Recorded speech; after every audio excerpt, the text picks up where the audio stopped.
తమిళనాడులో జరుగుతున్నటువంటి ఎన్నికల్లో జేవీసీ కాస్త వన్ ఆఫ్ ద ఏదైతే కీలకమైనటువంటి సంస్థ వాళ్ళ పోల్స్లో చెప్తున్నటువంటి లెక్క అయితే మాత్రం భారీ మెజార్టీతోనే ఏఐడిఎంకే కూటమి గెలవబోతోంది. DMK government పడిపోబోతోంది.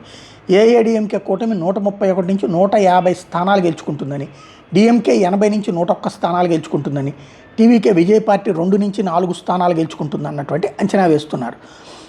ఇందులో డిఎంకేకి 36.1 నుంచి 38.5% ఓట్లు వస్తే డిఎంకే కూటమికి, ఏఐడిఎంకే కూటమికి 40.1 నుంచి 41.2%, టీవీకేకి 15.2 నుంచి 16.1, ఎన్టీకేకి 4.2 నుంచి 4.5%, ఇతరులకు 2 నుంచి 2.1% ఓట్లు వస్తాయి. ఇటు డిఎంకేకి 80 నుంచి 101, ఏఐడిఎంకే కూటమికి 131 నుంచి 150, టీవీకేకి 2 నుంచి 4 వస్తాయి అన్నటువంటిది అంచనా వేస్తున్నారు.